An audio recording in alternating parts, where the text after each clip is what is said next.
A unas 2 semanas de la celebración de las elecciones presidenciales en Perú, el candidato izquierdista Pedro Castillo del partido Perú Libre se ha posicionado como el favorito del electorado frente a la derechista Keiko Fujimori, su rival en segunda vuelta.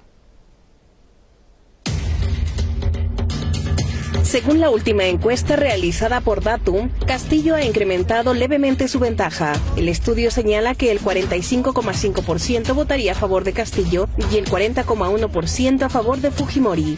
El maestro rural ha hecho de la lucha contra la corrupción una promesa principal de su campaña. Vamos a luchar contra estas mafias, contra estos corruptos de todo pelaje, de toda talla, con las actividades, reactivar la economía y acabemos con estas grandes desigualdades. Seremos respetuosos de la actual Constitución, de estas instituciones, de sus organizaciones, de sus autoridades, hasta que el pueblo decida lo otro. Por su parte, Keiko recorre las grandes ciudades como parte de su campaña proselitista. La hija del autócrata Alberto Fujimori sigue atacando a su rival. Yo no propongo eliminar las instituciones, como ha propuesto el señor Castillo, ¿no? Él busca la destitución del TC, de la Defensoría, de la Sutran. Sus únicas propuestas es eso, desactivar las instituciones. No, nosotros buscamos reformularlas. En esa reformulación, lo que necesitamos en nuestro país es un proceso de formalización. Mientras tanto, el presidente interino del país apela a una gran participación ciudadana en las elecciones, al tiempo que promete total neutralidad. Otro compromiso que asumimos al iniciar el gobierno de transición y emergencia fue mantener una estricta neutralidad en las elecciones generales.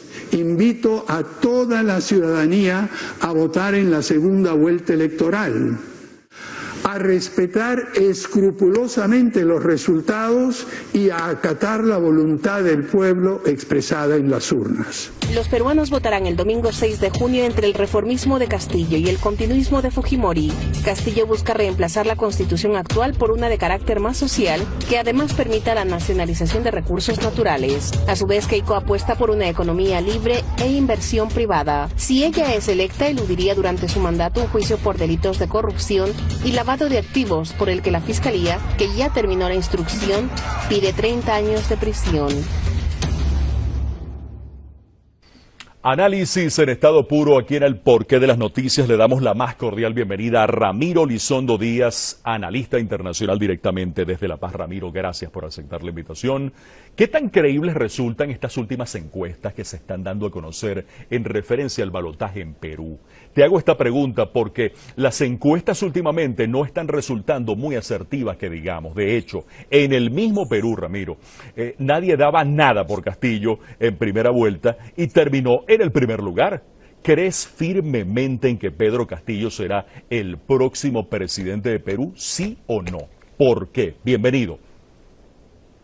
Muchas gracias. Gracias a ti. Bueno, no necesariamente las encuestas reflejan la realidad política, ¿no? En estos casos, como en el de Perú, en el que hay una disputa tan dura, tan difícil, entre dos sectores muy evidenciados en sus diferencias en el Perú, ¿no? Por un lado, los pobres, que son una gran mayoría, y por otro lado, las élites en el Perú, ¿no? Que quieren mantener el sistema. Por lo tanto, las encuestas no necesariamente reflejan lo que efectivamente pasa en realidad, más aún cuando muchas de estas encuestas, en algunos casos, están siendo tergiversadas para orientar el voto hacia uno u otro lado.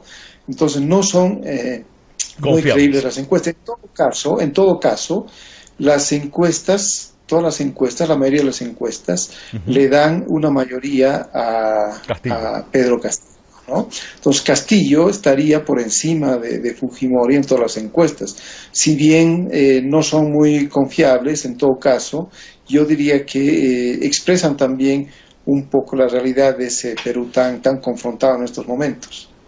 Sí, ¿no? Y donde pues obviamente se está viendo, pues de hecho se ha visto en las concentraciones, en los mítines, que realmente el apoyo para el candidato de izquierda es realmente bastante significativo. Nos queda un minutito, Ramiro, y quisiera precisarte en lo siguiente. ¿Qué significará para Perú y para los peruanos que Castillo finalmente gane las elecciones. ¿Te gusta a ti en particular el programa de gobierno del maestro Castillo?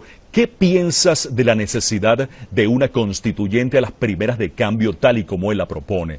Para muchos, por otra parte, el programa de Keiko Fujimori es más de lo mismo e incongruente. ¿Estás de acuerdo en eso?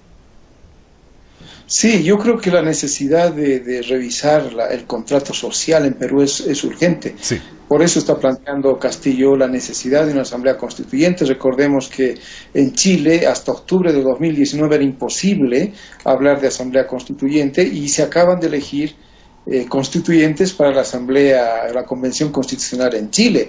O sea, es posible también que en Perú se pueda dar una asamblea constituyente que establezca nuevas condiciones o reglas de juego. No es que Castillo quiera eliminar las instituciones, lo que quiere es mejorar el aparato institucional. Exactamente, para que el pueblo peruano se pueda beneficiar de los recursos que actualmente se benefician las élites y la oligarquía casi feudal que existe en Perú. Entonces, hay necesidad de revisar muchas de las cosas en Perú y Pedro Castillo lo propone, aunque he podido ver cercado, yo diría, ¿no?, por una estrategia de medios que tratan de ridiculizarlo, y tratan de verlo como riesgo para Perú, claro. Entonces, está prácticamente solo respecto a los medios de comunicación, pero su propuesta es muy interesante para el Perú. Bueno, vamos a ver entonces qué ocurre porque faltan 2 semanas para este proceso electoral y precisamente la desigualdad, como bien lo has comentado Ramiro, es lo que ha mantenido a los peruanos en las calles exigiendo justicia. Esa desigualdad que ha hecho que los más ricos tengan más y los más pobres tengan menos. Cada vez más en el primero de los casos, cada vez menos en el segundo de los casos. Ramiro Lizondo Díaz, estupendo analista internacional directamente desde La Paz. Muchísimas gracias por estar con nosotros aquí en el Porqué de las Noticias, donde de inmediato recordamos los 3 temas que marcan la pauta informativa en esta jornada.